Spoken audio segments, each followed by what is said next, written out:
I'm dealing for a long time with the genesis and the modalities of the so-called neoliberalism as a container of tropes.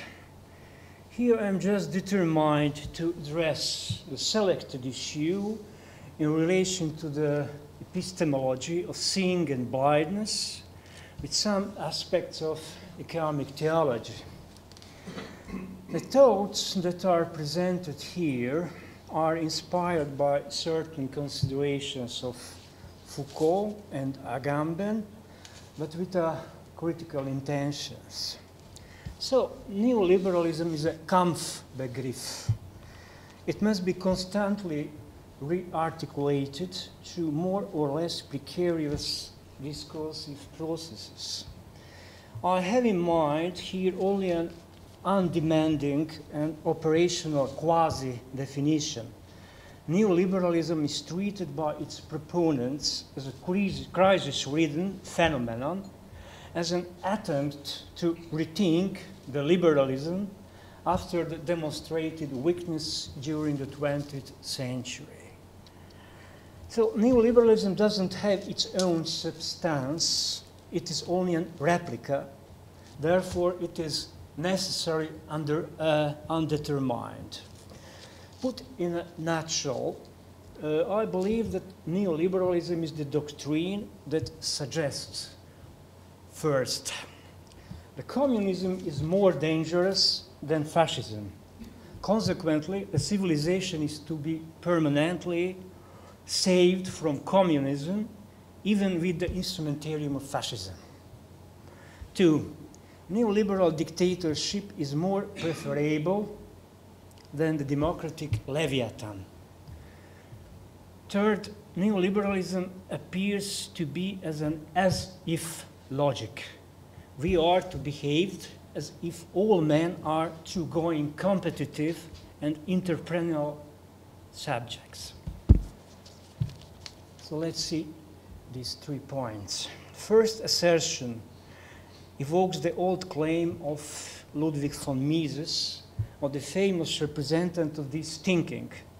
During the 30s, he celebrates fascism in the following manner, I quote, "The merit that fascism has thereby won for itself and that will live on eternally in history." So we could see at work the mentioned logic of self-differentiation. Fascism is not glorified as the achievement that legitimizes itself, but it acquires legitimation in the face of communism. Ironically, this statement transcends even the standard theory of totalitarianism that at all times repeats the obscure equality between the fascism and communism. So at the same time, it is highly indicative that Mises evokes the horizon of eternality. With this, he confirms that the fascism is a constitutive moment of our modern capitalist politico-economic orders, and as fascism appears to be an agency of safeguarding, it could return again and again to save our civilization from the deformations. So that fascism is virtually the invariable state of exception for capitalism. The second point, the second mentioned point, actually connected to the first, the transcendental priority of the liberal, benevolent dictatorship with the authoritarian patterns.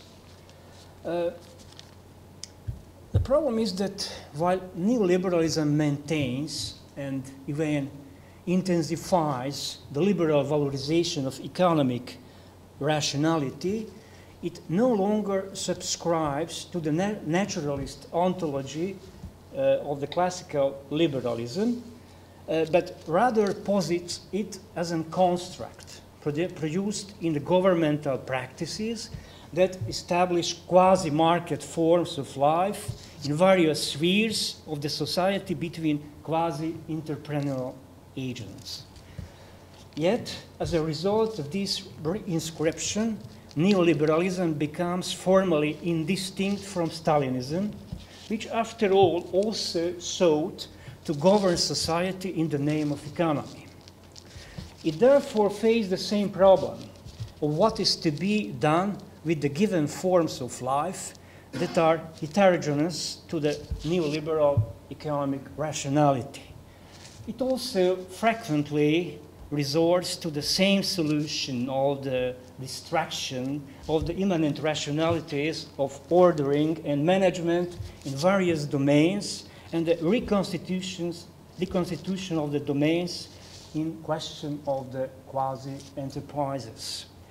So if neoliberalism has been considerably less violent, both physically and metaphorically, in this enterprise than Stalinism was in during the Great Break, this is not because of its immanent limitation. So the third argument, aforementioned argument, referred to the logic as if. This clearly accentuates the constitutive moment of fantasy that permeates the crucial segments of society. As we know, this was the germ of the concepts of neo-Kantian philosopher Hans Weininger. For our purpose, it would be enough to remark that there is no market relationship without fantasy. Epistemologically, we don't know anything about the entities of the world, so we must construct our fantasies. And the point is that neoliberalism is an authoritarian savior of civilization with the politics of invisibility, passes through the articulation of knowledge and non-knowledge and knowledge and being. The nature of market order is epistemological. This order is prepackaged vis-à-vis knowledge and being. So not economy, not politics, but epistemology. A crucial point is the statement declared by Hayek. Man in a complex society can have no choice but between adjusting himself to what to him seem the blind forces of the social process and obeying the orders of a superior. So we have almost everything here in these short sentences. The unintended effects that reach beyond our visions, and it is promoted our determinatedness to obey to the blind forces. In accordance with this, there is a constitutive non-knowledge in our social being, and in accordance with this, we are confronted with the inhibition of the critic concerning these unintended effects. The object of knowledge is invisible, so the account of trope of invisibility hinders every ambition to interfere with the intended consequences.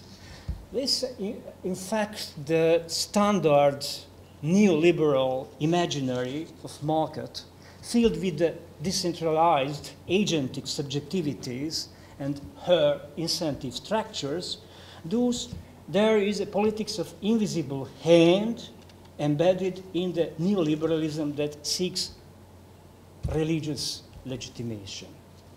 The religious meanings of the question of visibility is almost evident. We are born and formed as a blind being, so something invisible comes out at the center of our social being as a constitutive feature. In fact, there is a surplus of theological meanings in blindness.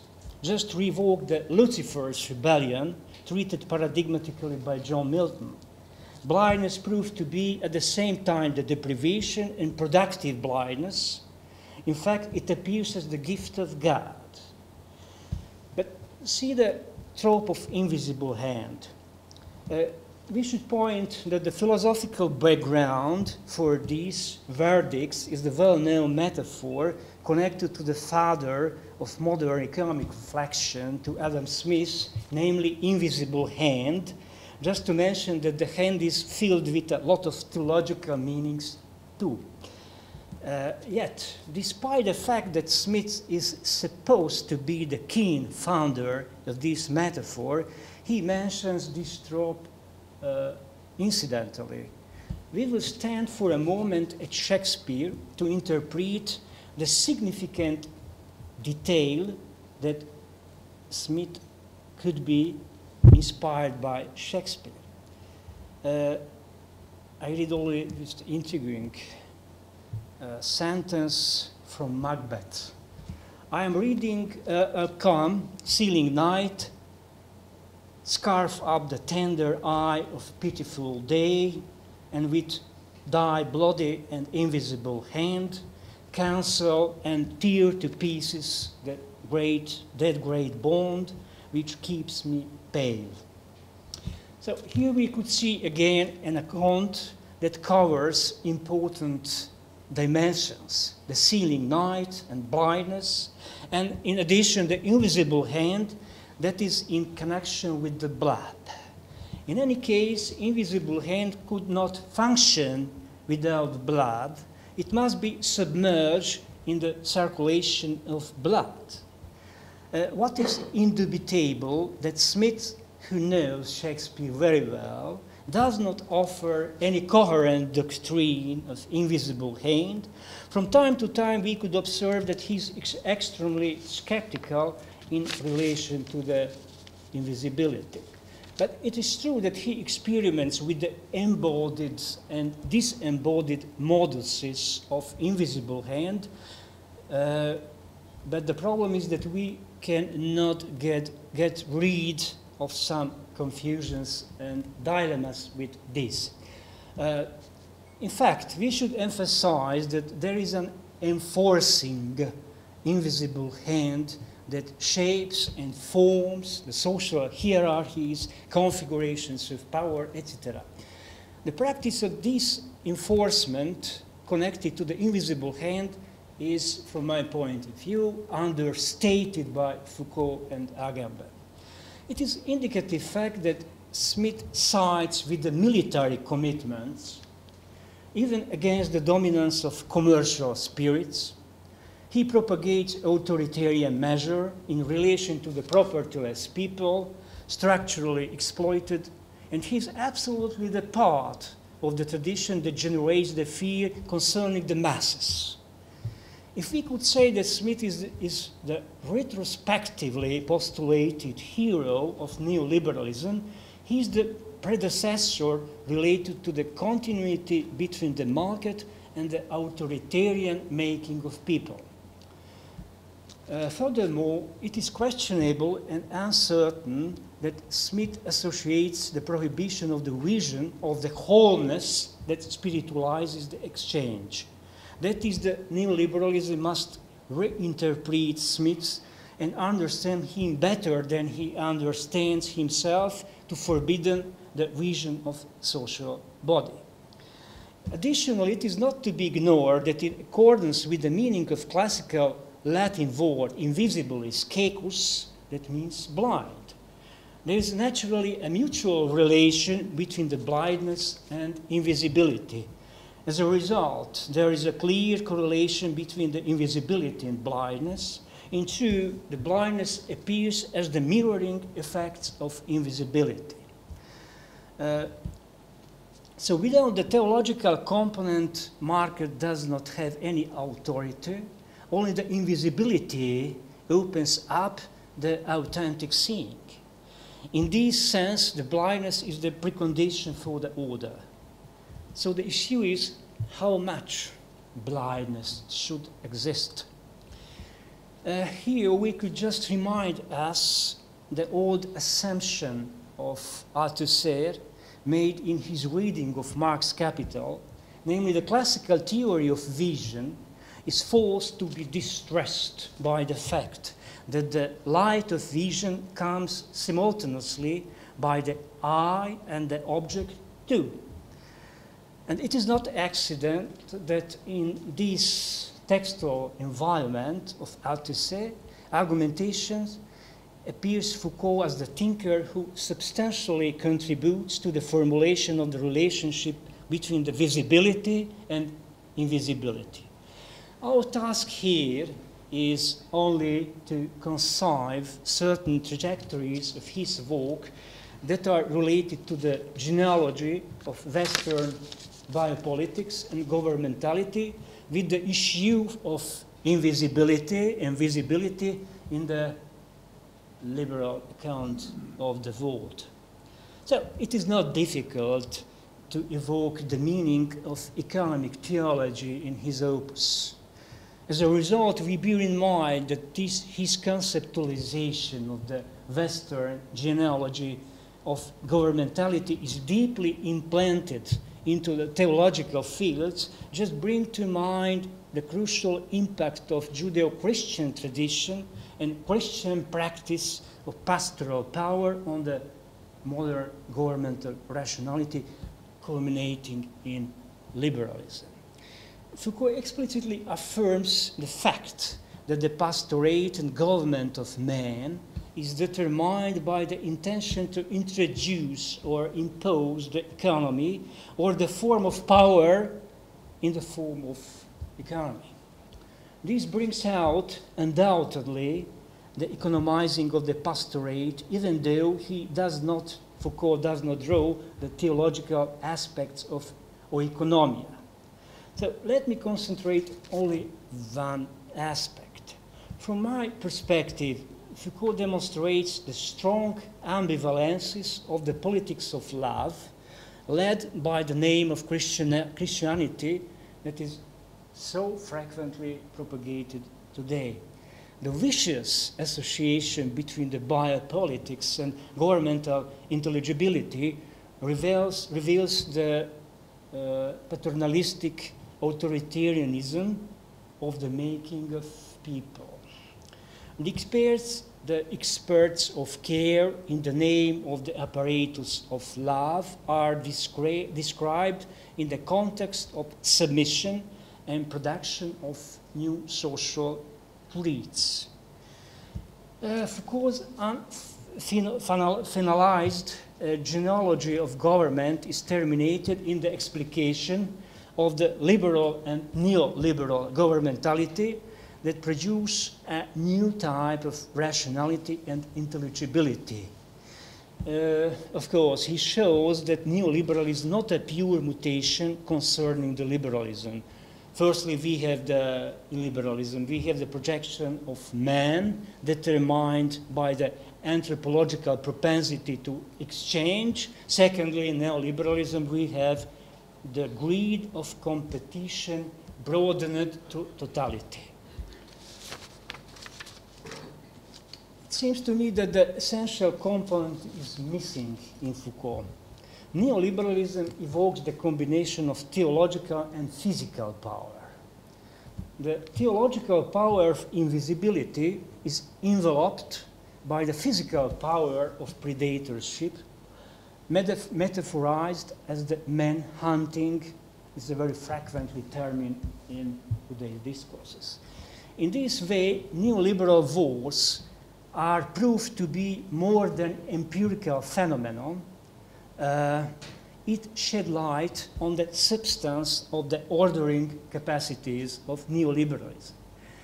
If we turn to Foucault again, what is important? As we know, Deleuze prizes Foucault's erudition concerning his commitment to the articulation of the light, visual capacities, and the modes of seeing. In accordance with this knowledge, as the historical configuration is always the combination between the visible and seeable. The problem is, could Foucault achieve and fulfill at all the task of the projected critical visibility? With Foucault we are followed, we are determined always by the remarked dilemma. Is he inside or is he outside the discursive space of neoliberalism?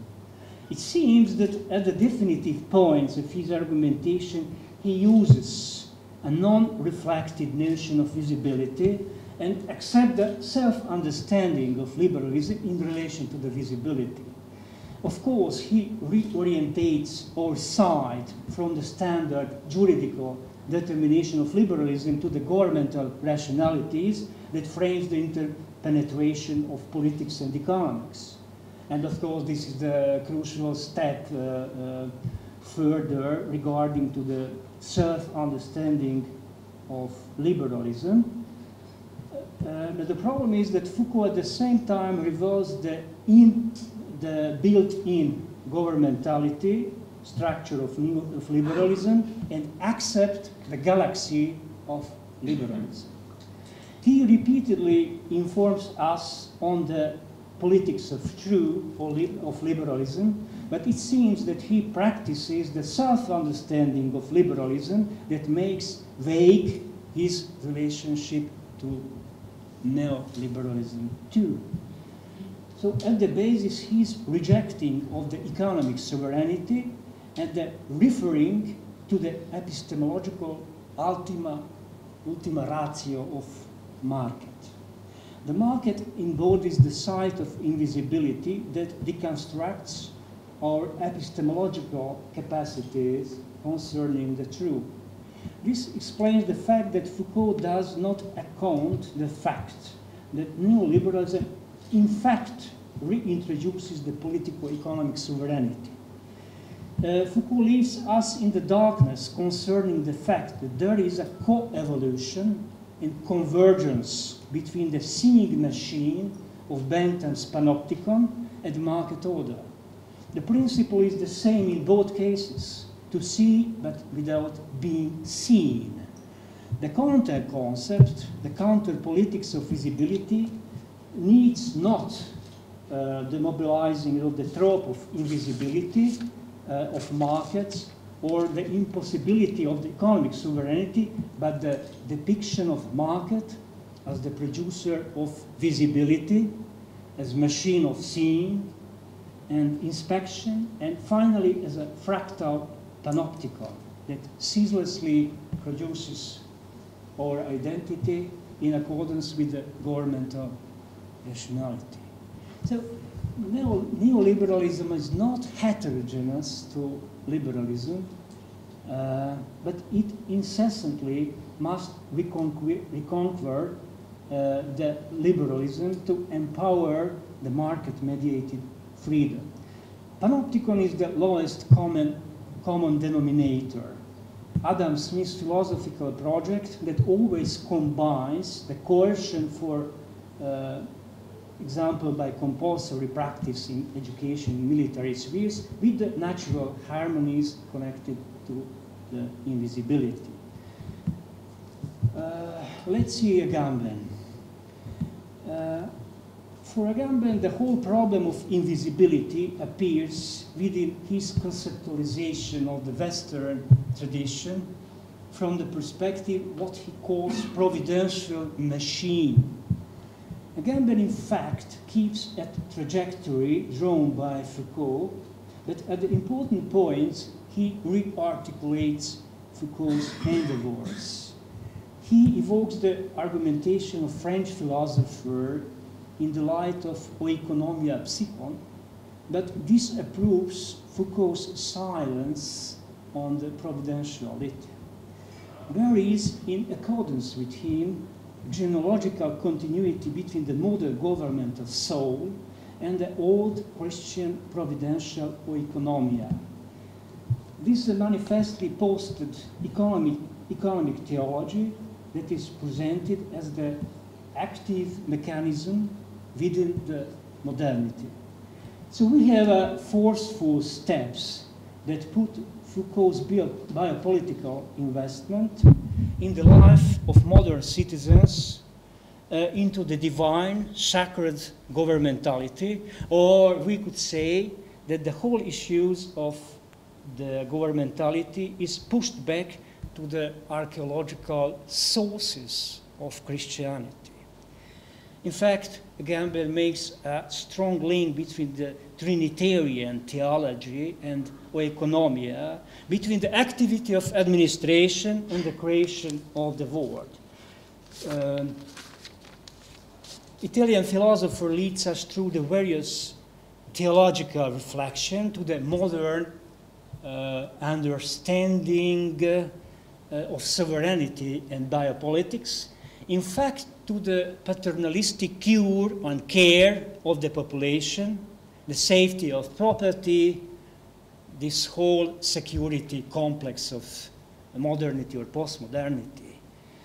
The source for him, a source of this for him is a split between the being and the acting in the godness, between absolute power and the effective practice of power, or between the transcendent or the immanent archaeological activity, or between ontology and praxis.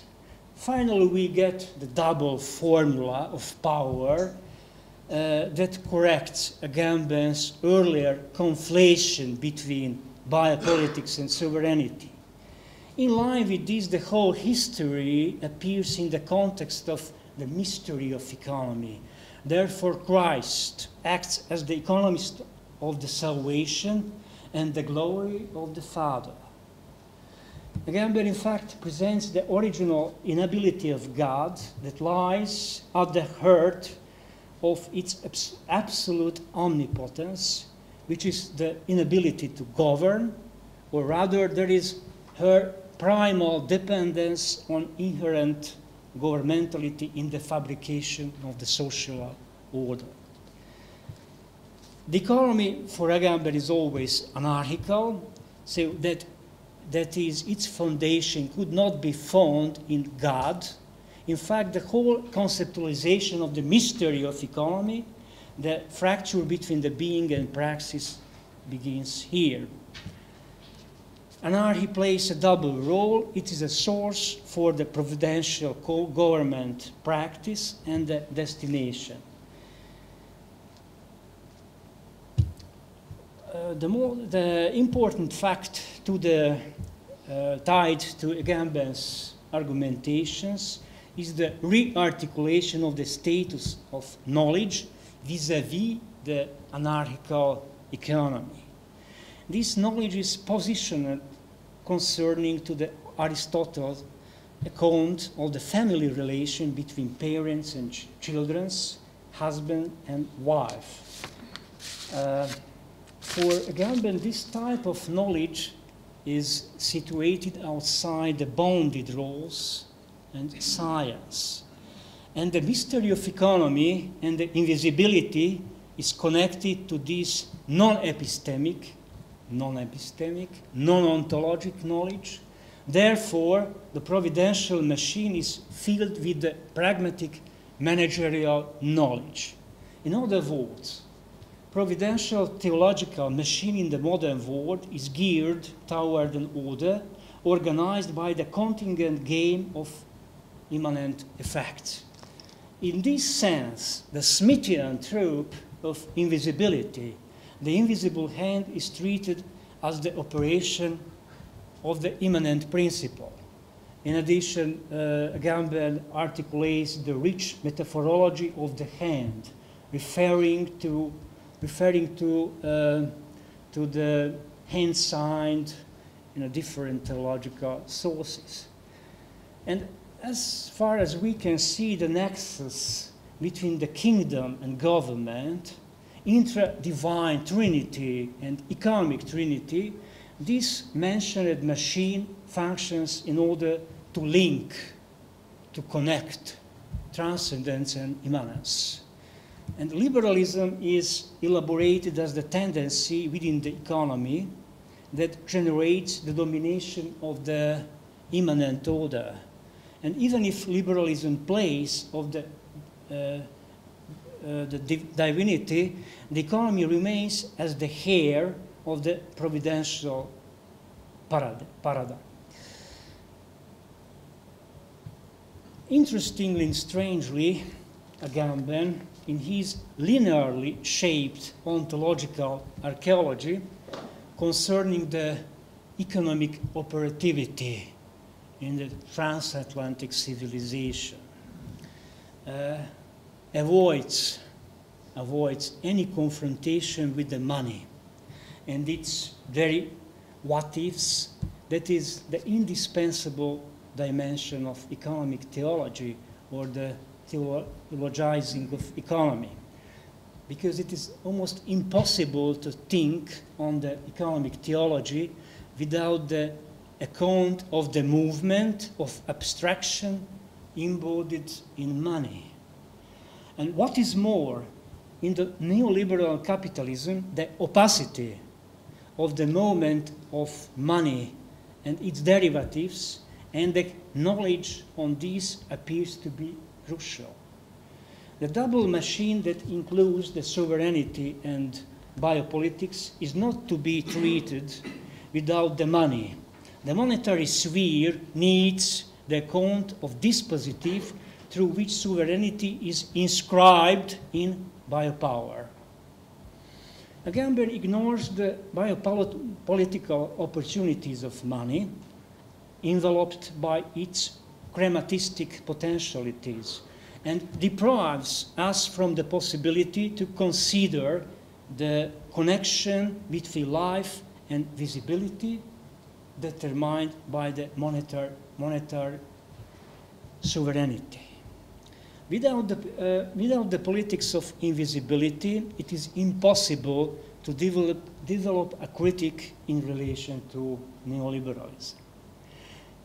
It follows that biopolitics' primary concern is not so much the control of pre-given material bodies, but the materialization of potential bodies through the bestowal of a gaze. At stake is the construction of the relationship between visibility and invisibility, under which the body finds its flesh and thus becomes mortal. The object of biopolitics, from my perspective, therefore, is not only the administration of life, but the link between life and visibility or invisibility. The central analytic here, then, is that these are all better taught as an instance of oeconomics, which is to say, as the nexus of race, gender, class, sexuality, a nation constituted through the premise of the properly productive household. The significant epistemological shift in this rise of an oeconomics is briefly put the emergence of, to use Xenophon's phrase, self-comment. Contemporary biotechnology, for instance, is not only a paradigmatic case of techno-instrumental biopower, taking care of each and everyone, but not like a good shepherd, but rather on the basis of a cost-benefit calculus developed for the sake of the bare life of the late modern democratic sovereign, the taxpayer. Arguing that these constituted the semantic field upon which theologians arranged the Holy Trinity and its techniques, Agamben's mythological rendering of oikonomia understates the specifically capitalist history of the oikos that affirms the indistinction between politics and economy and combines the self-comment or the self-management with the normative orientation of social behavior. Agamben's trajectory both illustrates and obscures the centrality of genealogical inscription to the contractual ordering of oikonomia. For example, it is surprising the extent to which Agamben effaced the sexual, laboring, and racial aspects of the acutely historical formulation of paternal sovereignty, the fraternal citizenship, and the reproductive nexus of fertility, wealth, food, supply, and so on. The ambition to delineate the critical visibility depicted here as Foucault's project is not possible without the relating to the invisibility, without crossing through the invisibility and the visible whole. The main issue is how to impose and implement the theological power into the contingent world. Only in this way could we push further the scholastic invention of a providential God to transform the indeterminism of the times into the eternalized necessity of capitalism. The economic theology and the genealogy of theological power imbued with the economic meanings proves to be relevant if it, but only if it, explains how the contingency transforms to the necessity. But it seems to me that there is a deep contradiction between the Agamben's concept of theological economy and the articulation of this transformative trajectory that affirms the contingency as the necessity. And the last sentence, so I was very critical in relation to Agamben, because of the very simple reason, I think that the history is the best materialist thinker. Thanks.